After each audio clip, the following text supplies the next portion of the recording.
Bonsoir. Je tenais à remercier tout le monde, m'excuser du retard, chers panélistes. maa ngi nuyu ñëpp ku nekk ci turam ak santam, tous ceux qui sont là. Et je vous remercie beaucoup, et surtout à Mengue qui m'a invité. Et c'est vraiment un plaisir d'être là et à discuter et surtout à échanger. Ci peu de temps bi ma egsi rek j'ai un peu ramassé quelque chose, mais c'est toujours important di jàng ci ñeneen ñi. Voilà, ñun dañuy bëgg toujours di toog di déglu, vraiment bëggoon naa teel a ñëw déglu ko parce que c'est très intéressant. Voilà, parce que àdduna moom lépp recherche la te nit ki soo bëggee am xam-xam na ngay déglu. Pour revenir, pour moi c'est un parcours de combattant. Voilà, c'est un parcours que j'en parle très rarement, parce que comme on dit nit ñi léegi, surtout nous les jeunes, vous les jeunes surtout, li ñuy wax mooy da ngeen a yàkkamti et warul demee noonu.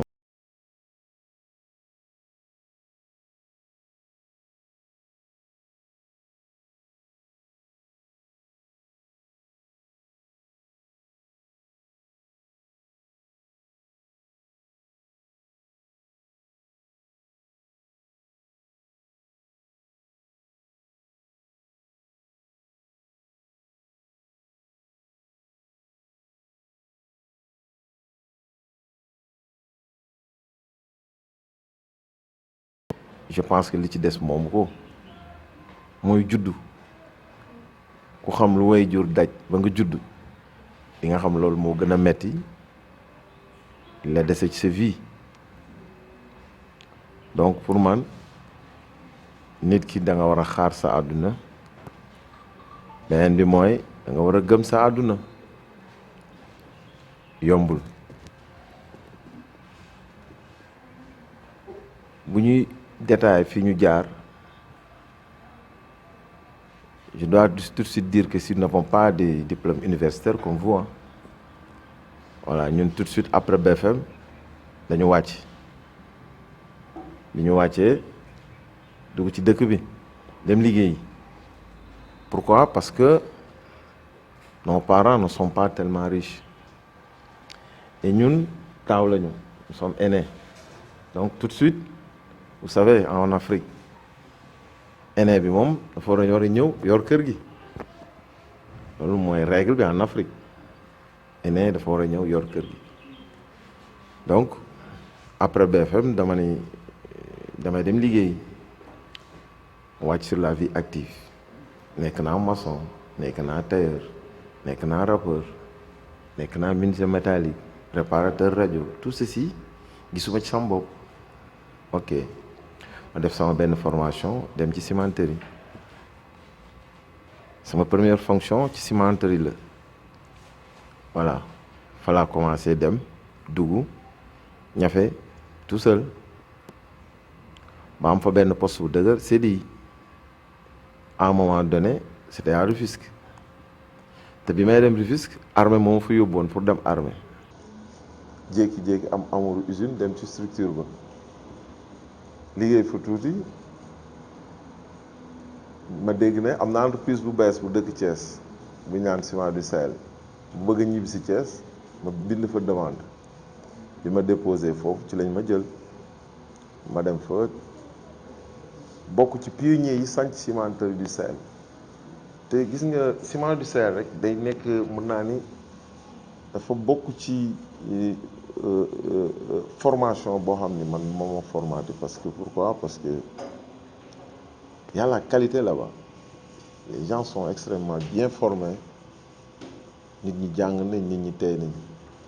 J'ai fait là-bas 7 ans 8 ans gisuma sama bopp ci foofu ma démissionné, rentré à Thiès définitivement, créé Prestige Group.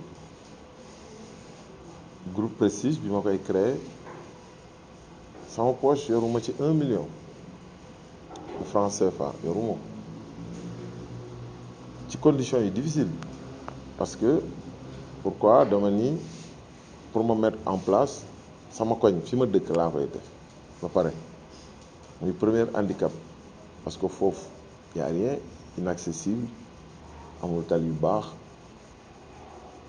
télévision boo koy mettre en place li mu laaj dafa bari norme yi dama laajte mu norme tout de suite dama ko jël dossier bi lépp ko teg ko fële parce que boo demee ñu ne la pour une télévision il te faut 1 milliard de francs CFA sama poche awma sama compte bancaire awma 1 million nekk fa da nga naan mission impossible mais je me suis dit que Thiès moom foog ma créer ko outil bi quoi muy télévision première ci laa commencé ñafe ba am sama terrain bopp jënd benn terrain teg structure bi nekk ci yaatal ko tey am naa école am naa usine ndox am naa unité de production audiovisuelle waaw maanaam unité de production audiovisuelle boobu li muy engranger en termes d'argent rek mënu ma la ko wax te li muy occuper ci personnel c'est énorme parce que grâce à unité de production audiovisuelle ba tax na tey acteurs yu bëri Thiès yi ngay gis yi ci gën a mag am doole retourné nañ Thiès bi leen di produire ñu koy jaay ci seet yu ëpp am doole te loolu ñun ñoo koy liggéey tey Prestige am na chaîne boo xamante ni ça fait presque 1 million d'abonnés bouclé nañ ko ci moins de 5 ans en matière audiovisuelle maanaam tey au Sénégal bu ñu nee 1 2 3 4 bi dañuy tudd en matière de production audiovisuelle tey suñu chaîne de télévision espace médiatique bi Thiessois bi occupé nañ ko loolu liggéey moo ñu ko may tey dem nañ ba am nañ suñu rajo bopp tey ñuy suivre ñu ngi gis Prestige FM 95.5 muy bébé boo xam ba mu juddoo amagul 6 mois mais pour wax rek ni loolu suñ ko mënee am suñ ko mënee def moyen bi am na ci certes mais li ci ëpp doole li ci ëpp solo mooy toog xaar bi maanaam nga am idée boobu nga toog xaar mu sotti toog xaar c'est pas parce que da ngay am idée nga am xaalis tu mets un projet tu as les finances nga ni tout de suite c'est ok et ça passe non parce que quand tu le mets en place la plupart des temps da ngay gis ñi nga xamante ni nga ci gënoon a wóolu ñi nga gënoon yaakaar ci projet bi su waree aboutir rek tout de suite comme waa ji ni mu ko waxee woon da ngay jékki-jékki gars yi yaakaar ni lii ça non waa ji mi ngi mettre en place une structure am na rajo am na lii c'est un milliardaire nañ ko coupe-circuiter toujours c'est comme ça or que xamuñ ni yow li la génnee ci yooyu yëpp lu tax nga mën ko mettre en place tous ces trucs là c'est parce que dafa am image boo xam ni da nga ko liggéey auprès des gens ba nga xam ni tout de suite boo nee rajo laa am laa bëgg di nga seeti benn nit ku ci nekk mun la ah da nga bëgg mettre en place rajo mun la waaye mun la ah man de am naa lii temps lay jar mais mun naa la ko jox lii parce que gis nañu feneen nit avec maigre moyen am na loo mettre en place mu jox la émetteur bi keneen jox la lii keneen jox la lii grâce à cette façon de faire de pratique boobu mooy tax nit ñi wuulu la jox la seeni matos nga mën a mettre en place structure yooyu donc c'est pour vraiment dire et expliquer aux gens que nit ku nekk li nga bëgg yow yaa ko xamal sa bopp nit ku nekk li nga bëgg a def ci yow lay nekk mais ça demande énormément de sacrifices et ces sacrifices là foog ni da nga koy teg tey mu juddu tey nga am ci tey c'est impossible aujourd'hui je peux le dire à haute voix ici ce que j'ai investi dans l'audiovisuel dans la presse à Thiès personne n'a cette structure présentement Parce qu'une structure qui enveloppe un site internet, une télévision, une radio, presse écrite, il n'y en a pas. Une chaîne YouTube qui avoisine les 1 million d'abonnés, il n'y en a pas. Donc tout ceci, on a presque une centaine de personnes qui travaillent là-bas. Aujourd'hui, tous les jeunes que vous voyez qui sortent de l'ISEP viennent là-bas pour faire leur stage. Jusqu'à l'université virtuelle. Tous ces élèves-là viennent là-bas pour faire leur stage. Donc c'est extrêmement important que vous sachiez que ce n'est pas facile pour mettre en place une structure. Ce n'est pas du jour au lendemain qu'on peut se lève avec un doigt magique pour dire que tout est OK. Non, non, non. Il faut prendre le temps d'étudier. Maintenant, il y a un projet, vous avez 1 an, 2 ans, tout tombe dans l'eau. Tout tombe dans l'eau parce que personnel bi nga bëgg personnel bi ngay mettre en place dañuy xëy rek ne non saa waay moom milliardaire la ñun amuñu dara non bàyyi dañ dem feneen comme ça tu es obligé de reformer des gens jaaraat par d'autres circuits pour remettre en place cette structure. Aujourd'hui, Prestige emploie minimum 150 personnes. Et cette masse salariale repose autour de mes épaules. Mais on travaille dur pour arriver au sommet. Et ce sommet-là, il se faut une dizaine, quinzaine ou même vingtaine d'années d'expérience pour avoir des retombées. On le fait par passion pour nos sœurs qui sortent, qui n'ont pas de structure pour exercer ce métier-là. Mais aujourd'hui, où on vous parle, c'est extrêmement difficile d'exercer ce métier qui est la presse. Parce qu'il n'y a pas de moyens.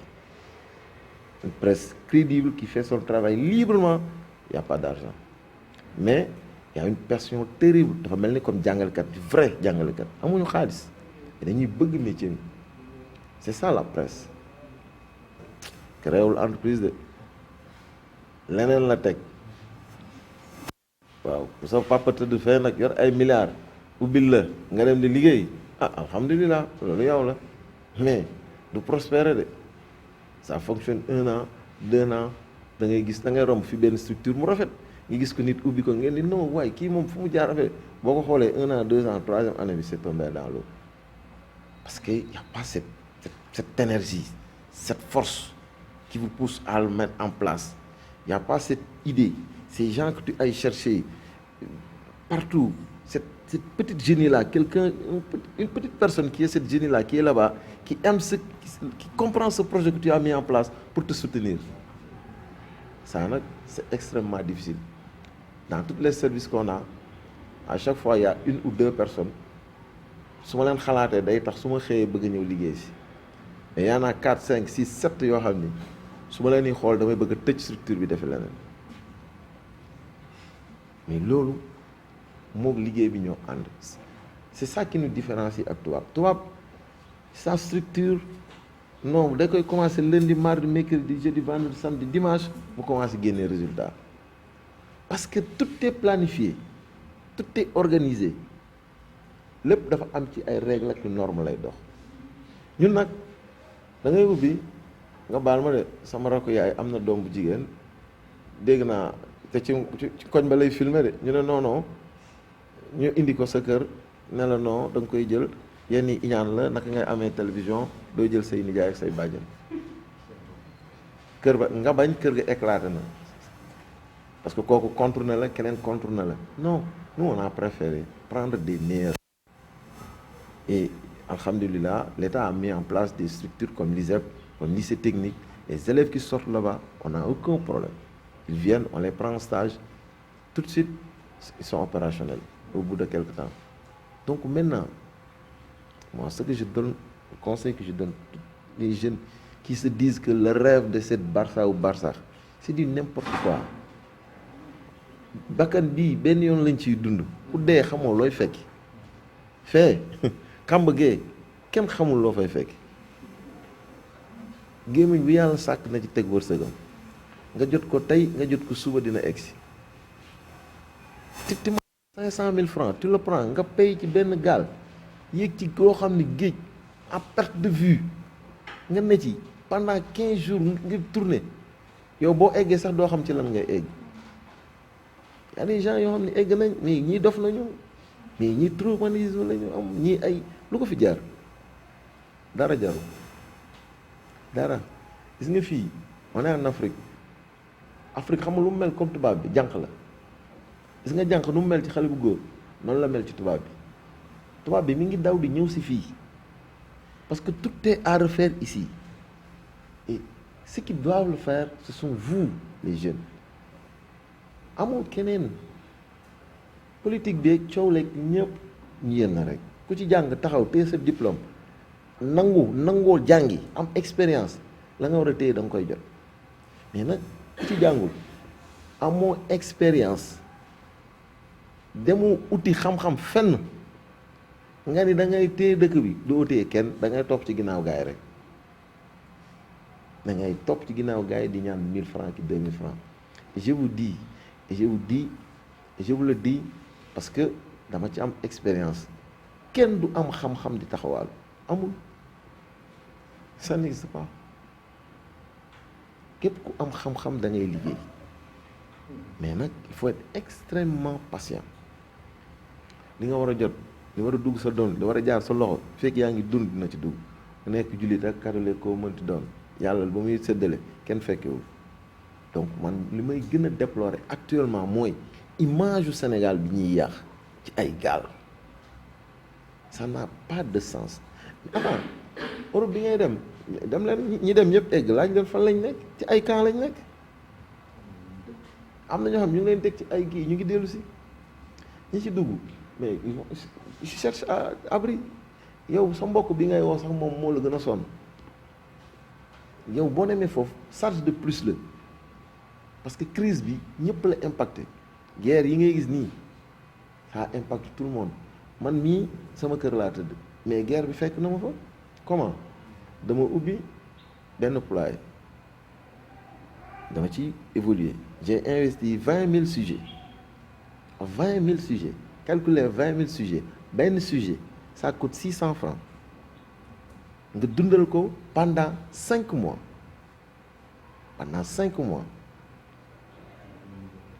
chaque jour seen lekk c'est 1 million pendant 5 mois 1 mois 2 mois 3 mois nen yi commencé produire ma ne alhamdulilah di commencé di jaay alhamdulilah di commencé jaay alhamdulilah guerre Ukraine bi na teel a tàkk blé bi ginaar yi di lekk blé bi Ukraine lay jóge bato yëpp taxaw nañ pendant 6 mois ginaar yi amuñu lu ñu lekk ma war a rentabiliser sama xaalis ma war ko recouvrer ba am ci dara pendant 2 ans ginaar yëpp dee sous mes yeux yëpp dee je parle sous le contrôle de ses amis lu ko gën a metti donc guerre ba am fële ci Russie fekk si na ma fii taxaw ma luy guerre bal tàkkul mooy ni tey xaalis bi nga leboon banque tout la banque ne connaît pas yow la xam di nga ko fay jusqu'à la dernière centime mais tey su ma doon keneen damay découragé prêt yooyu maa ngi koy fay jusqu'à de nos jours 20 000 sujets yëpp a dee ndax aliment bi li ñuy lekk Ukraine lay jóge Ukraine guerre baa ngi fa bato demul bato dikkul donc c'est juste pour dire que yàlla rek a fi nekk ku bëgg acquérir xam-xam damal jàngi ñun ñii amuñu diplôme universitaire de mais dañ koy jëli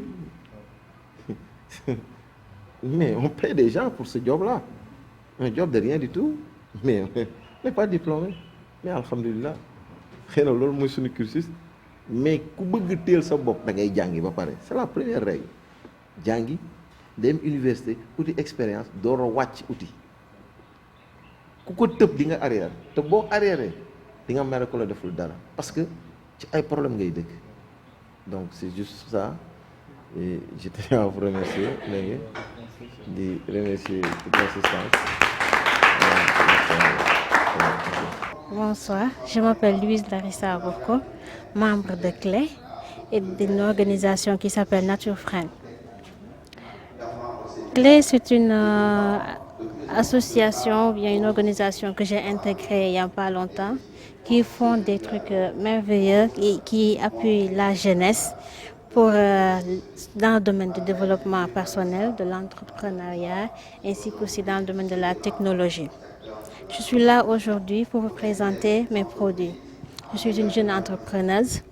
Je me suis lancée dans la transformation agroalimentaire ainsi que cosmétique. Je fais des produits tels que des huiles essentielles que vous voyez sur la table, des huiles de carotte, de coco, d'eucalyptus, de clou de girofle, d'aloe vera, etc. J'excelle aussi dans la production des infusettes à base de bantamarais, Acacia occidentalis, d'eucalyptus, de quinquilibre, de nguer, de gingembre, citron et aussi des produits capillaires pour les cheveux, tels que des pommades et des shampoings. Là, comme vous pouvez le voir sur la table, j'ai aussi mes gingembres coco que j'ai fait moi-même, des gingembres caramélisés ainsi que des cocos citron que vous voyez là sur la table. Les sirops et les jus que vous voyez sur la table ont été faits par ma soeur. Elle a sa propre structure du nom de AgriFood Smart Calebasse. Elle fait des sirops, des jus, des marmelades, des confitures ainsi que des mâdes. La plupart de nos produits sont fournis par une marque qu'on appelle Senlouma. Senlouma, elle est dirigée par ma mère. Notre entreprise, c'est une entreprise familiale. Dans la famille, chaque personne a une branche dans laquelle elle excelle. Ok, salaamaaleykum waa Thiès, salaamaaleykum waa Sénégal, man maa ngi tudd Mbengue Ndiaye bokk ci club de leadership et de l'entrepreneuriat du Sénégal ñu koy wax CLE muy benn nekk coordinatrice CLE au niveau de Thiès. CLE est une organisation boo xam ne ñu ngi ko créé depuis 2019 ñuy former di accompagner les jeunes sur wàllum entrepreneuriat, wàllum leadership et wàllum TIC. Donc c'est une organisation boo xam ne li ko tax a jóg mooy gunge ndaw ñi parce que dañu gis ne dañu toll ci étape boo xam ne il est temps ñu conscientiser ndaw ñi mais aussi il est temps ñu informer ndaw ñi mais aussi il est temps ñu former leen sur des domaines de l'entrepreneuriat pour ne pas attendre de l'État ou bien pour ne pas attendre de quelqu'un d'autre. Donc de ce fait CLE vise cela, c'est pourquoi ñu am cette organisation avec les jeunes.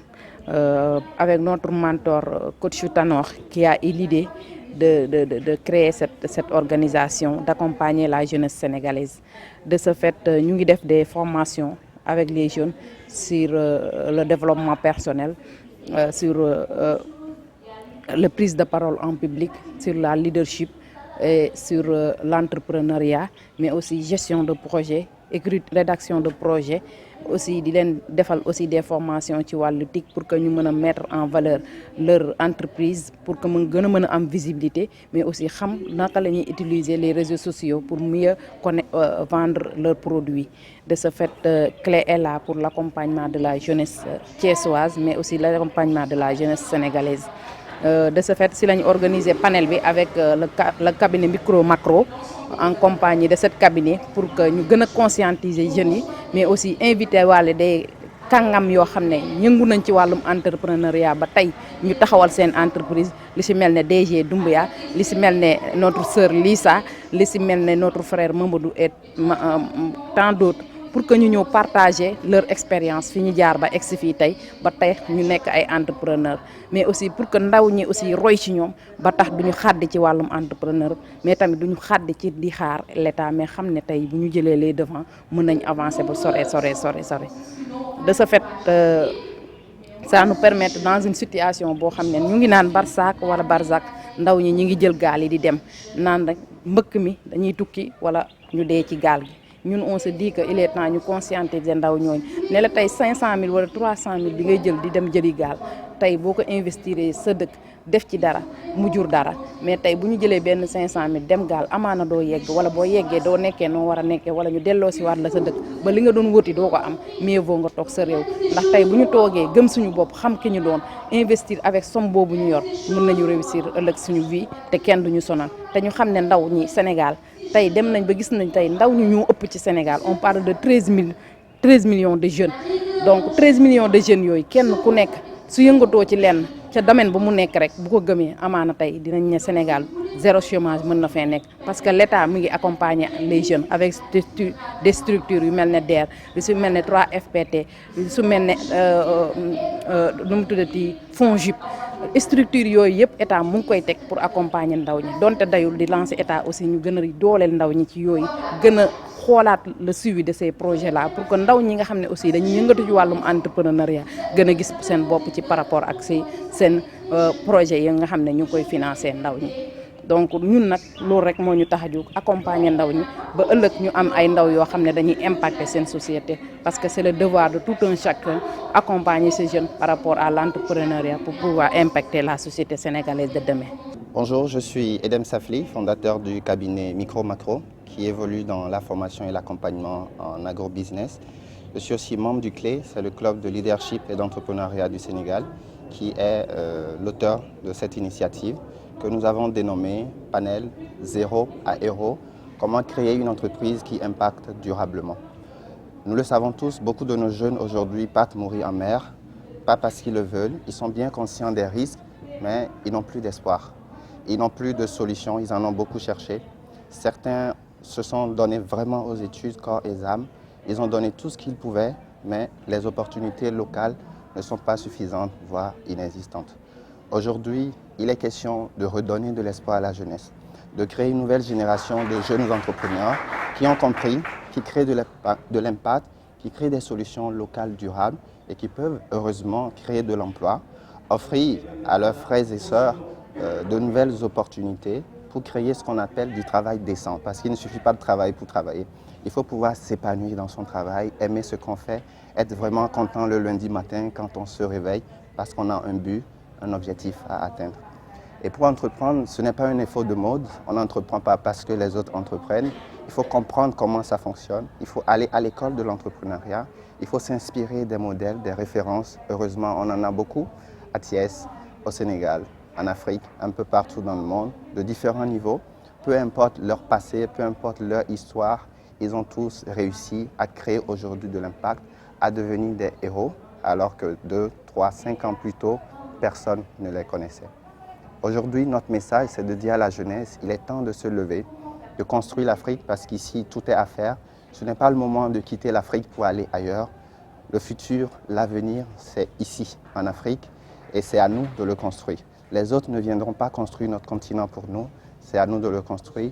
Nous avons toutes les ressources qu'il faut. Il faut se faire confiance, il faut construire des compétences, il faut s'allier aux autres parce que seul on va vite, mais ensemble on va plus loin.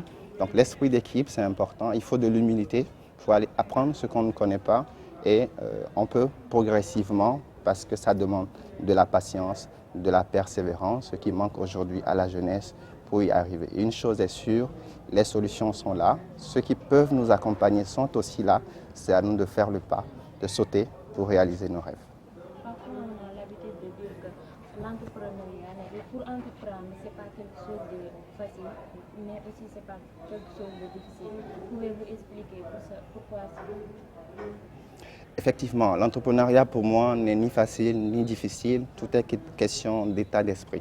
Donc quand vous vous dites que c'est facile, ce sera facile pour vous. Quand vous pensez que c'est difficile, ce sera aussi difficile.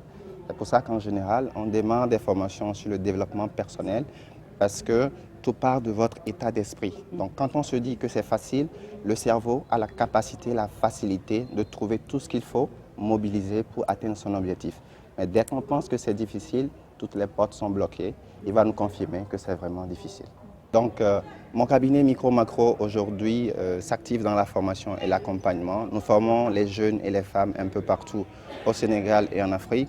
L'objectif, c'est de leur montrer qu'on a les solutions autour de nous, qu'il faut ouvrir les yeux, les voir et apprendre à convertir ces solutions en richesse pour gagner de l'argent, pour créer de l'emploi, pour créer de l'impact autour de nos communautés.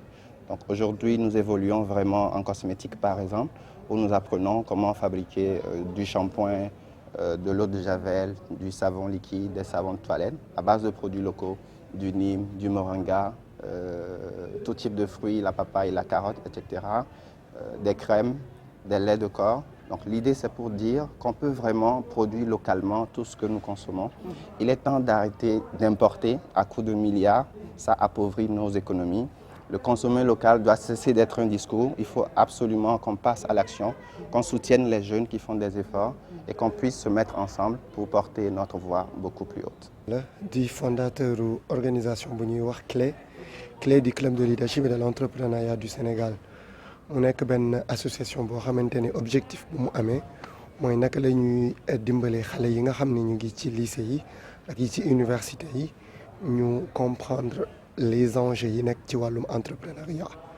donc loolu nag moo tax jóg CLE ba tax na muy former ndaw ñi ci entrepreneuriat ci leadership ci développement personnel ak lépp luy accompagnement ci cadre entreprise. donc loolu tax na tey ñu woote fi benn journée boo xam ne ni dañu organiser ay panel woo ci ay nit yoo xamante ni vraiment ci cadre entreprise commencé nañu ci dara pour jëmmal seen ay entreprise pour ñu partager seen expérience ak jeunes yi nga xam ne ni jot nañ leen former accompagner leen te tey ñoom ñëpp ku ci ne am idée de projet au moins créer sa entreprise war a commencer. donc loolu moo tax ñu jóg te chaque année sax su semaine mondiale de l'entrepreneuriat jotee dañu ciy tànn quelques yoo xam ne dañuy dem Dakar tase ak waa Dakar ñu def lu ñuy wax concours de projet. d'ailleurs ñu war ko jëmmal le 18 novembre dans l'objectif de fêter la semaine mondiale de l'entrepreneuriat mais aussi dans l'objectif de motiver les jeunes étudiants et élèves à s'intéresser à l'accompagnement à l'entrepreneuriat pour faire de l'auto-emploi leur objectif de vie.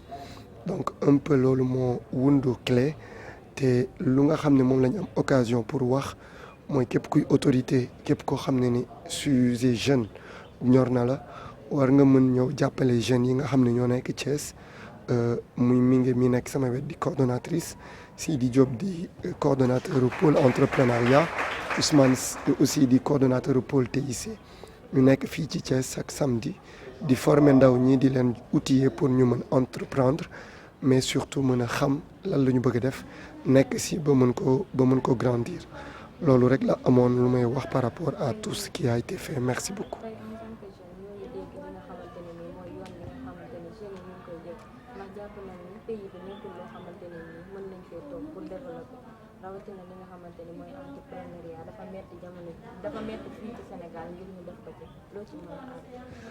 dama jàpp ni tey lu jiitu mooy nit loo war a def ci àdduna war nga xool bu baax fukki junni yoon bala nga koy def ndax dugg ci géej ak nu mu ñàkkee lu wóor nga ni da ngay dem ci benn dëkk boo xam ni xamoo fa dara xamoo fa kenn ni da ngay lancer wu pour dem liggéeyi foofu xamoo la fay fekk te fii nga jóge yaa ngi fi bàyyi ay nit yu jóge ci yeneeni réew yor li nga yor ngir ñëw fi investir nga jël 3 millions wala 2 millions def ko ci bateau boo xam ni leeru la ni fa nga jëm da nga fa jëlee lu la leer.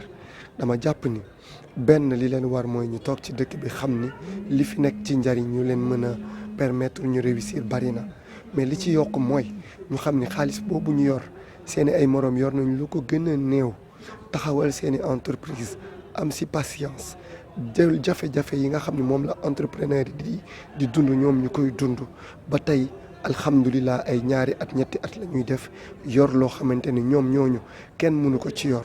donc ndaw ñi li ñu leen di gën a woo mooy dëkk bi lu mu metti fa ñuy dem moo ko gën a metti te effort yi ñu def pour dem ci géej gi ni dañuy jàgg pour dem uti dara lu ñu am effort boobu tuuti lañ ciy def mën ci génn.